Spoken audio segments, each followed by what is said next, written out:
Hey, welcome back.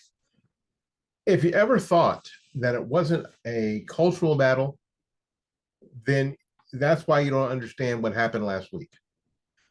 At its core, we had a cultural battle. And yes, at the center of that cultural battle is a battle for our children. Among the other things that are great about being my age is that I don't have my own children still involved with public schools or any schools at this at this point. That's probably the best thing, well, one of the best things for sure about being my age. That time has come and gone, and we survived it successfully. But there is a full court press for the hearts and mind of your children, and that's at the core. If you wonder, a part of the success of Republicans in Florida is Mad Mamas coming out and understanding that at the core of this battle is a cultural war for our children. And Mad Mamas, Mama Bears coming up and showing up and saying, no, you're not going to win over our kids. Made the difference, or it's part of making the difference here in Florida.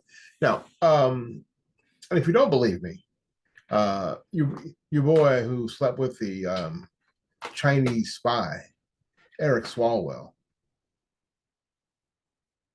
Listen, this is an article from, I think this is from Sarah Arnold from townhall.com.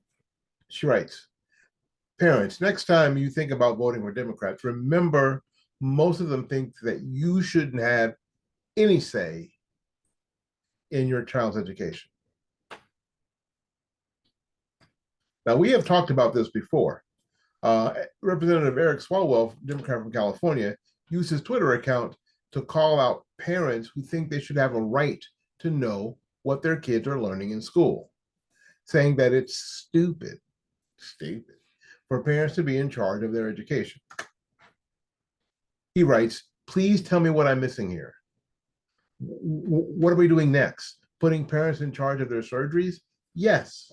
On whether they get a surgery or not, what surgeries they get? Yes. This is what these people are so cavalier about. Clients in charge of their trials? Well, yeah, clients are always in charge of their trials. Always. They can agree or disagree with the direction their attorneys do. Yes. So when did we stop trusting experts? When we started electing them to Congress, Mr. Swalwell. This is so stupid. So as you can see in the background, this is the original tweet from Tim Scott. You can't really see it here, but it says, we are putting parents back in charge of their kids' education. Now, what I remember when my son was in school, he went to private school for the first 8 years. And my deal with the school that he was at, with a private Christian school, was that it was indeed a partnership. They were there to teach him the things that we needed him to know.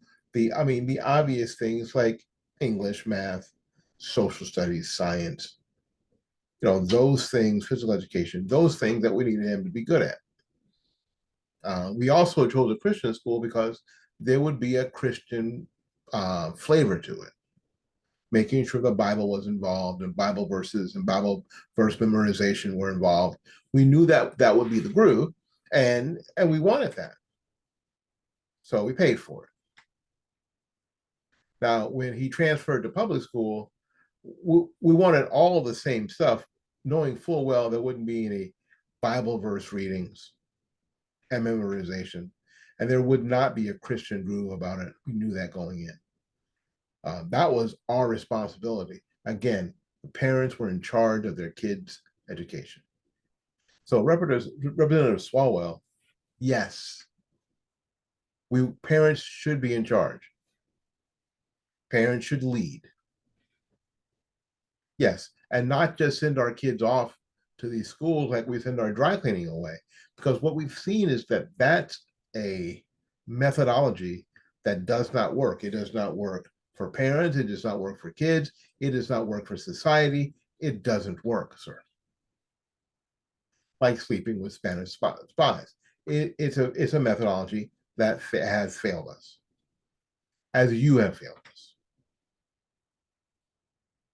So if we are interested as conservatives as pushing forward in the political, I hate that realm, we must understand first that we have a cultural war that we are fighting, and the cultural war that we are fighting is after our most prized possession, our children.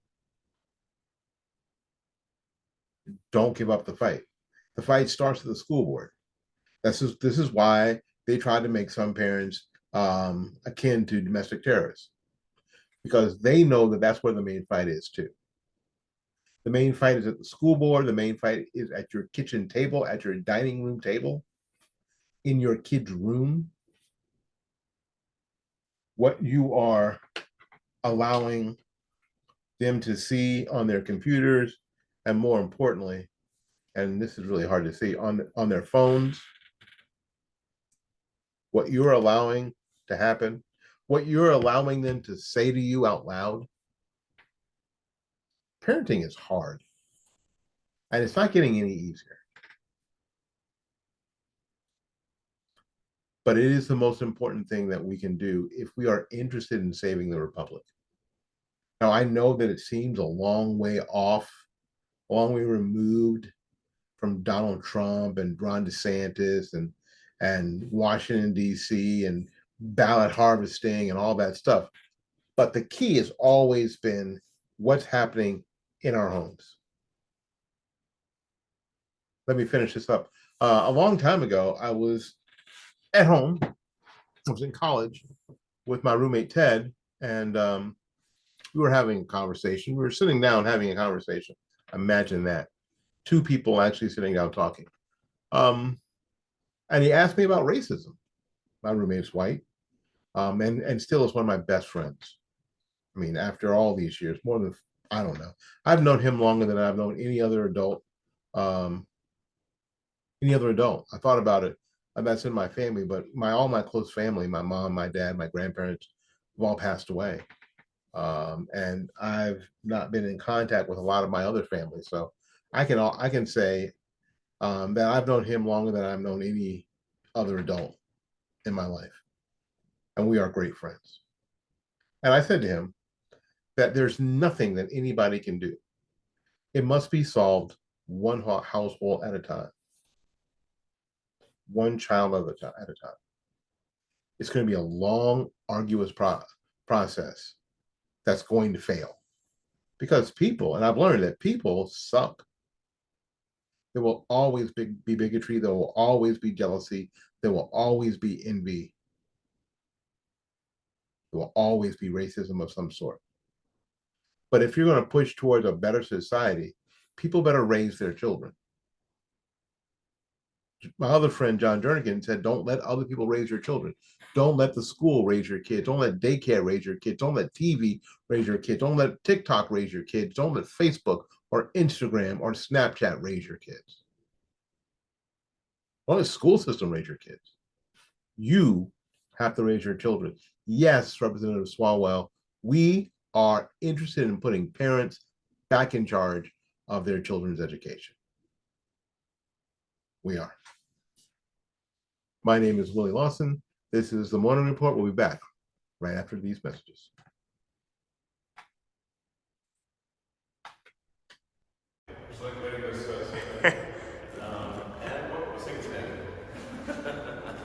just can't help it. That's okay.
Well, hey everybody, my name is Willie Lawson, and you guys know that I do a lot of stuff on the internet.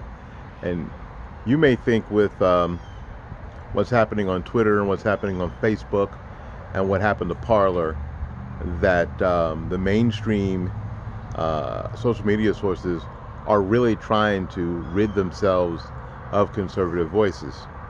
And you'd be right. They most certainly are. Um, but you know what? It isn't as bad as you think it is. It's worse. But there are people who are willing to be platformed for free speech. One of those places is freedomforum.website. Freedomforum.website. You can go there and speak your mind. So come join us. Enjoy the freedom. Enjoy the fun. If you are a true blue conservative, small businesses are near and dear to your heart. They are the lifeblood of our life and economy. I believe this, and that's why my florist is not a website or a phone number. My florist is Blooming Days Flower Shop, Tampa's premier flower shop. At 11618 North Florida Avenue here in Tampa, Florida, and at 6835 State Road 54 in Newport Richey. Call Christine at 813-933-1942 and at 727-232-6900. She can also be reached on the web at www.bloomingdays.com.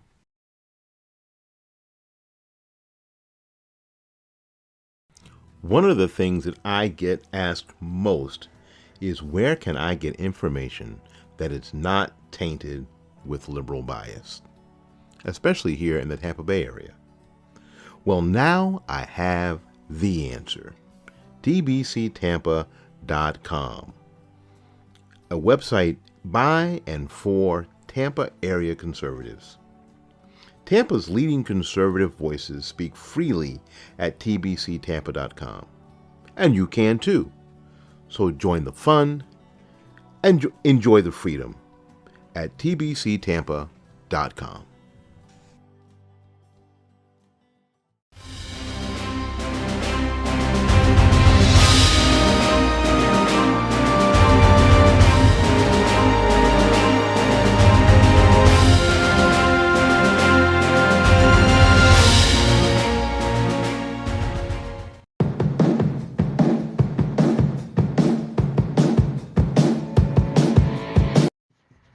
My name is Willie Lawson, and this is the Morning Report.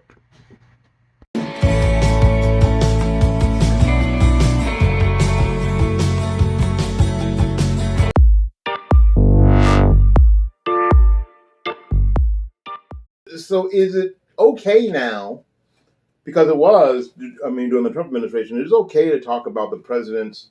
Yeah. We talked about mental health elderly, so let's talk about this guy's mental health. The president's mental acuity, because there's sometimes where it seems to be lacking.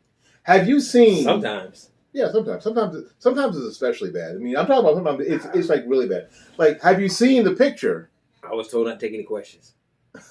I was told not to take any questions. They're going to be mad at me. They're going to be mad at me. Mr. President, are you the president or are you five? You see, what I want, the next question is, excuse me, I was told to call on what you call it for NBC. Who's telling you to call on? That's the question that we ought to be asking. Who's telling you this? I don't understand why nobody won't ask that question. Is Jen Psaki actually the president? Who's telling you to call on these people in the media? Is Jen Psaki actually the president? Probably so.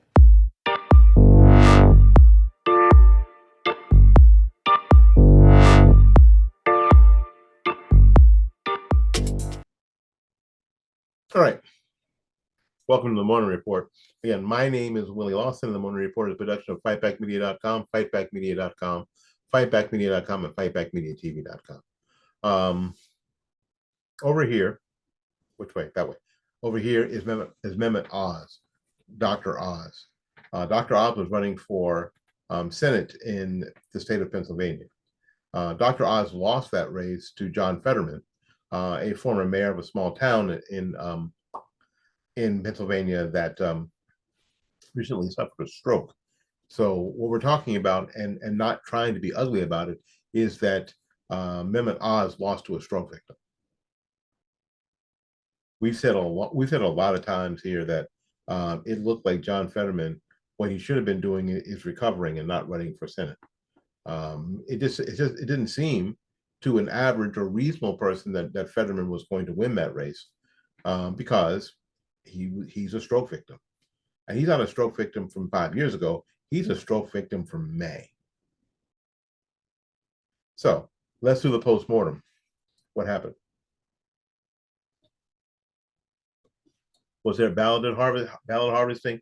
Probably, because we learned a few weeks ago that about 250,000 ballots went out unasked for, unrequested to voters in Pennsylvania. The Pennsylvania Elections Authority said, "Oop, it's my bad," and that's a problem.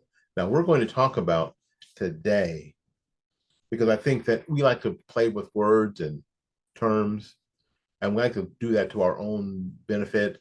But we're going to talk about the difference, and what I think the difference is between absentee ballots and mail-in ballots, and there is a true difference. But in any case, Mehmet Oz went from going from a celebrity doctor and TV personality to a Trump-endorsed Senate candidate. Yeah. Now, and you would think, well, why is that a problem? Oz had made strides in his political career, gaining support from Republicans in his fight against the leftist progressive agenda. According to the analysts that spoke to the Washington Examiner, the Republican loss was due to mixed messages, missed opportunities, and a failure to connect with everyday Pennsylvanians. You didn't do your work. How many times have you heard this face tell Republicans they lose because they refuse to do their work? Political strategist Nathan Calvert said that the former President Trump's backing of Oz was really the nail in the coffin, saying that the Republicans team did not establish his identity well enough, arguing that voters associated Oz with the former president. Now, here's the deal. And I don't want to go off on a rabbit trail here, but it seems like that's where we're going. You can love former President Trump. You can think that he hangs the moon. You can. And I'm not telling you not to. I am not telling you not to. But I am saying, I want to say out loud here a number of times, he is not the most popular fellow you've ever met. He's not intending to be. Never was. And is continuing that practice right now, as we speak, right this very second.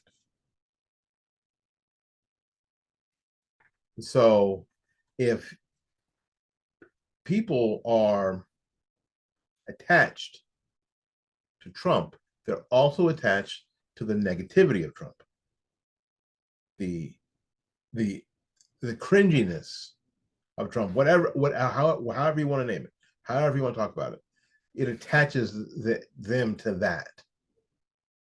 Well, when you don't allow a candidate to, show up as they are first, when you just think that sticking a Trump sticker on their forehead is going to be enough, then I think you get what we got last week.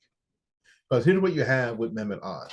First, you have a first-generation immigrant who was wildly successful.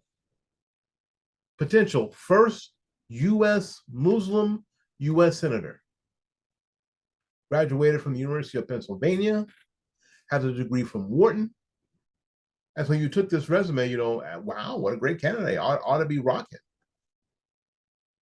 So the analyst says that, and I agree, that this became so much about Trump and not enough about Dr. Oz. We don't know if there was a way to mend that damage, the way that the primary branding, we don't know. But the problem, let me explain it in a sillier way. If you have a restaurant and you feature Brussels sprouts, and you advertise Brussels sprouts, for me, I'm never going there. Never. Because Willie hates Brussels sprouts. I do. I hate Brussels sprouts like I hate socialism. I'm never going there. I am never gonna, I'm not gonna drive by there. I'm not gonna try. I'm not. So if you have to convince people, I'm not talking just about the never Trumpers. I'm talking about quote conservative Democrats, if they even exist, right leaning independents, if they really exist. But you have slapped the Trump name on his forehead as if that's going to be the magic of his election. And then when it doesn't show up that way, again, you're going to have to live through some introspection. That maybe in certain places in the country anyway, in certain races, that the Trump name does not have the election potential as you think it does. Maybe. So meanwhile, Trump is reportedly furious. The former celebrity doctor lost his Democrat opponent, blaming his wife Melania Trump for endorsing the Republican. Trump was supposedly going to announce his 2024 presidential run next week. However, several people close to him are begging him to wait. Good luck. Good luck with that. If you are close to Trump and you are watching this program, I got great news. As I went through Twitter, a lot of folks follow me that I didn't think follow me on Twitter. This program is followed by the Cato Institute, which blows me away. Absolutely blows me away. The Cato Institute following us, me, wow, and many others. So if you are somebody who is, I don't think that the Cato Institute is close to Trump, but if you are close to Trump, do me a favor. Tell him not to run. I know that his ego is such that that's going to fall on deaf ears. It just is going to fall on deaf ears. But golly, it would be very, very cool if that didn't happen. Let's see, my friend Ned Ryan, Paul Swanson, Amy Kramer, a lot of people from the Tea Party movement, Tea Party Patriots, Steve Kona, Money Talk with Mel, my friend Kevin Batch from Red River TV, Scott Presler from The Persistence. I got a chance to meet Scott when he came down to do voter registration here in our area. Of course, Dr. Carol Swain, fantastic. Denise Morelli follows me. Blows me away. Absolutely blows me away. Of course, Wayne Dupree. Who else here? Lots of folks. This is T. Tillett from Connecticut. She ran for office a couple of times. Gino, local here from Q105. One of the local radio stations, WFLA 970, News follows this program. Less government, more fun.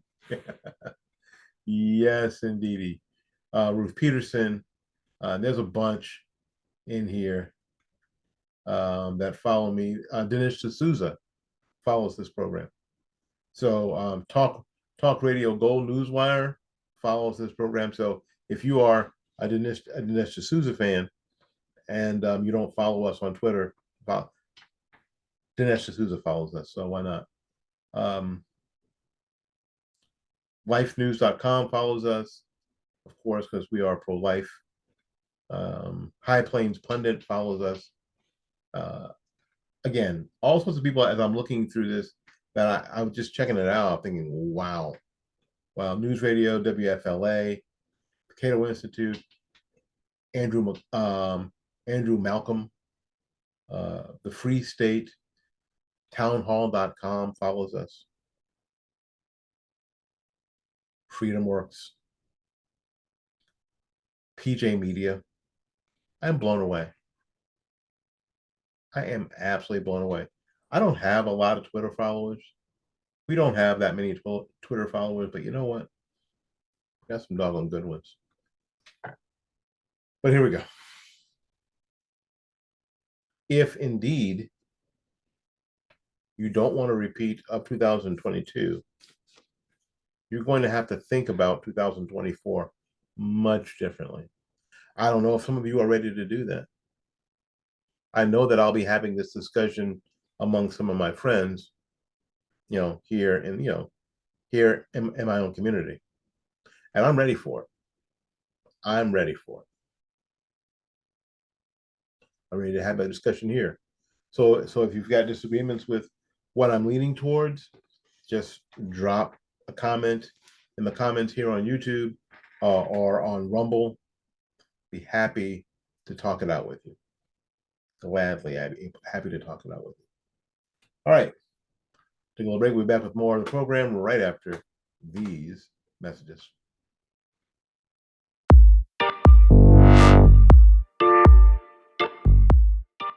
So is it okay now, because it was, during the Trump administration, it is okay to talk about the president's Yeah. We talked about mental health elderly, so let's talk about this guy mental health. The president's mental acuity, because there's sometimes where it seems to be lacking. Have you seen? Sometimes. Yeah, sometimes it's especially bad. I mean, I'm talking about sometimes it's like really bad. Like, have you seen the picture? I was told not to take any questions. I was told not to take any questions. They're going to be mad at me. They're going to be mad at me. Mr. President, are you the president or are you five? You see, what I want. See, the next question is, excuse me, I was told to call on what you call it for NBC. Who's telling you to call on? That's the question that we ought to be asking. Who's telling you this? I mean, I don't understand why nobody won't ask that question. Is Jen Psaki actually the president? Who's telling you to call on these people in the media? Is Jen Psaki actually the president? Probably so.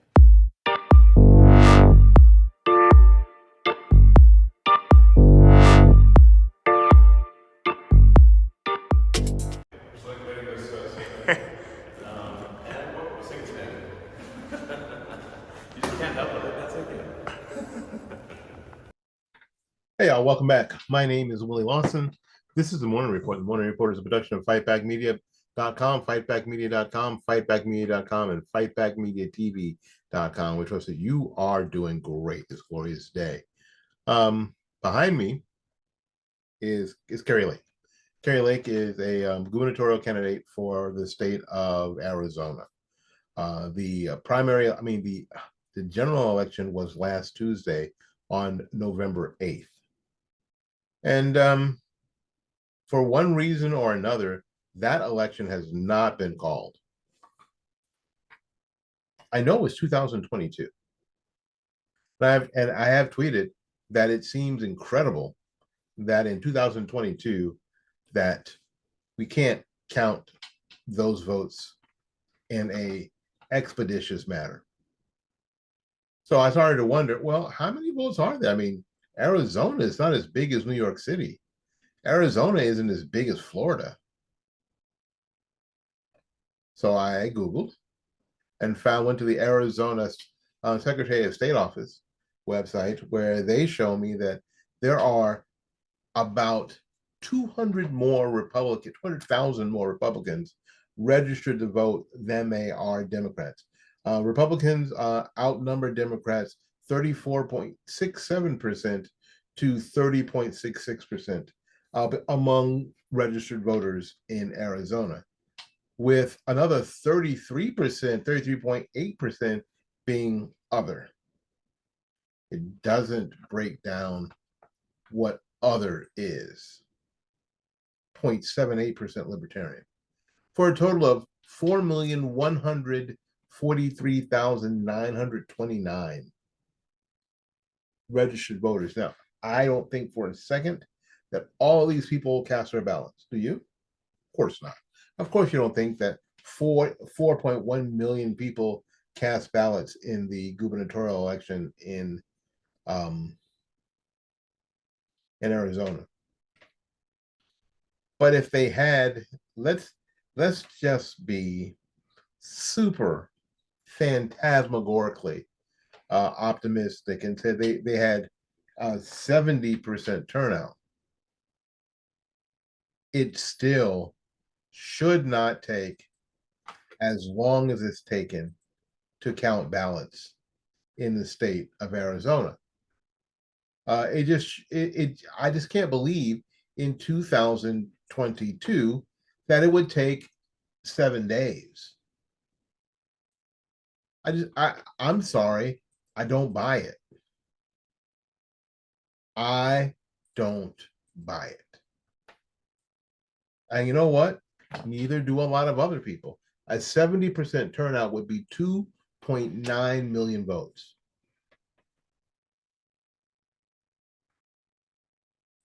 A congressional district is about 600,000 people. That'd be like counting almost 5 congressional US rep races. Florida has 28 congressional districts. They're all counted. We're all done. Governor's race, all done. The US Senate race, all done. About 5 hours after the polls closed in Florida, everybody's done. So tell me how in 2022 that we don't know if this woman's governor or not. How is that possible? Now, if you're talking about if anybody who questions the integrity of the elections is an elections denier and some sort of conspiracy theorist, then bite me. Really. Grown. And sometimes I tweeted this to a gentleman today that sometimes it's exactly what it seems like. If you think that there's something nefarious going on, sometimes it is. Sometimes it's exactly what you think it is. These delays, these abnormalities, these why do the cameras shut down in Nevada overnight? How come? Is anyone coming to the podium to explain, oh, I know this looks bad, but this is what happened? Is anyone doing that? Yeah, I know this seems sketchy, but here's what actually happened. I know this is taking a long time, but this is the process. And this is why it may be taking a long time. Is anyone coming to the platform, to the podium, to express this to the American people, to the voters of Nevada, to the voters of Arizona, and all the other places that aren't done counting? Seems sketchy, doesn't it? Seems incredibly sketchy. All I'm saying, I'm grown up. I've seen sketchy. I've seen stinky and sketchy and scammy. And this looks like all of it. This looks like every single bit of it.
Well, hey everybody, my name is Willie Lawson, and you guys know that I do a lot of stuff on the internet. And you may think with what's happening on Twitter and what's happening on Facebook and what happened to Parler that the mainstream social media sources are really trying to rid themselves of conservative voices. And you'd be right. They most certainly are. Um, but you know what? It isn't as bad as you think it is. It's worse. But there are people who are willing to be platformed for free speech. One of those places is freedomforum.website. Freedomforum.website. You can go there and speak your mind. So come join us. Enjoy the freedom. Enjoy the fun. If you are a true blue conservative, small businesses are near and dear to your heart. They are the lifeblood of our life and economy. I believe this, and that's why my florist is not a website or phone number. My florist is Blooming Days Flower Shop, Tampa's premier flower shop. At 11618 North Florida Avenue here in Tampa, Florida, and at 6835 State Road 54 in Newport Richey. Call Christine at 813-933-1942 and at 727-232-6900. She can also be reached on the web at www.bloomingdays.com.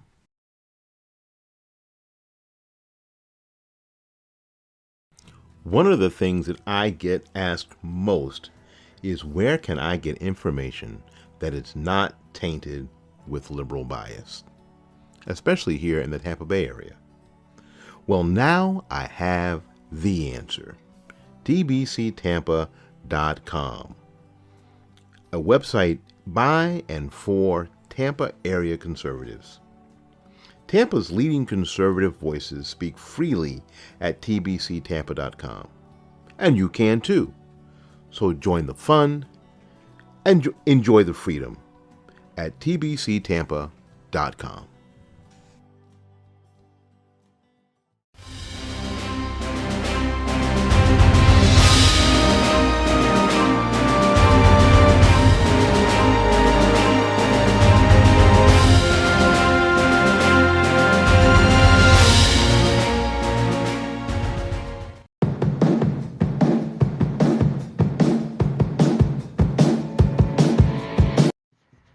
My name is Willie Lawson, and this is the Morning Report.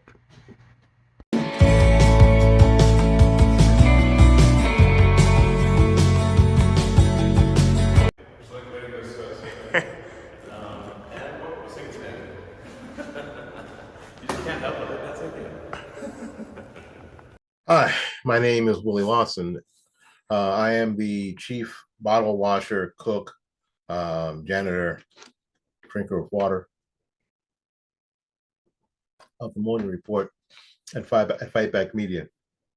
I want to really start approaching what is going to be a very sensitive topic amongst the people who watch and amongst people who listen. And I want to make sure that people understand where I'm coming from. In the picture behind me is a dear friend, someone who's been super supportive of me and my campaigns and the program here for years, literally for years, for more than a decade. She's fantastic, fantastic family from this area, super. And she's standing next to former president, then candidate Donald Trump when Trump was in Tampa. And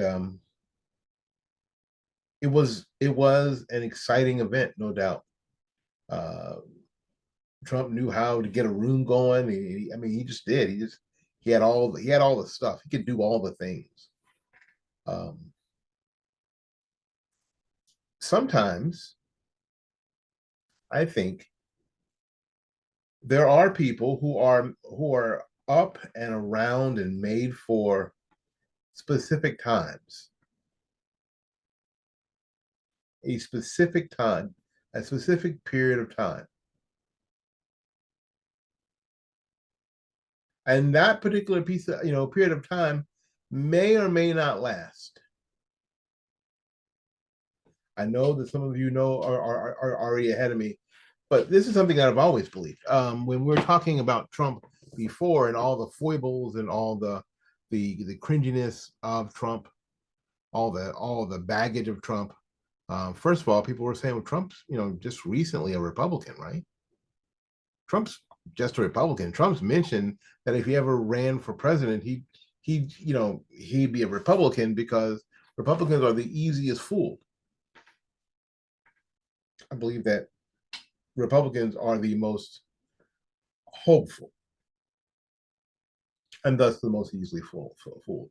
That's my take. I think Republicans are hopeful that and that somehow things are going to work out if indeed we just have the right people, or the people that we get excited about, or the people who just say all the right things. We indeed have the battered wife syndrome. As long as they say the right thing, then we buy it, and all is forgiven, and we're off to the next weekend until we get another ass whooping. Right? I think at the time, Donald Trump was the person. I think at the time he was. Now, do I think that 2024 is Donald Trump the person moving forward? I can't say that I do, but I don't know yet. And neither do you. I know a lot of you think that, because I heard from some of you that Donald Trump never got an opportunity as 4 years of president, except he did. He spent 4 years in the White House. Yes, and with all that other stuff going on, but you know what? Donald Trump did a really good job on a lot of things. Yes. Lowest black unemployment, tax cuts, manufacturing in the United States up, no doubt. The beginning of closing the border. Yes. Getting federal judges elected, and not going to getting them elected, but getting them installed. Federal judges that will protect the Constitution. Getting Supreme Court justices in place that would do things like overturn Roe v. Wade. Yes, all good stuff. So am I sitting here saying something negative about the president? No, what I'm saying is that we have another 2 years. So to throw all our eggs into one basket is not smart. And to be bullied into doing so is also not smart. To be afraid to be being called a rhino or a establishment, whatever the hell. No. You had to earn my vote the last time, and you're going to have to earn my vote this time, Mr. President. And attacking other Republicans, that was a tactic. It was a unpleasant, cringy, awful tactic. But it's not something that I'm impressed by anymore. It was great. You were running against one of the worst candidates in the history of running for president, Hillary Clinton. The choice was easy. It would have been like a hammer, Paul Pelosi. Anyway, a hammer versus you. It would have been like a bowl of pudding versus you. It's pretty easy choice. They didn't have a real candidate.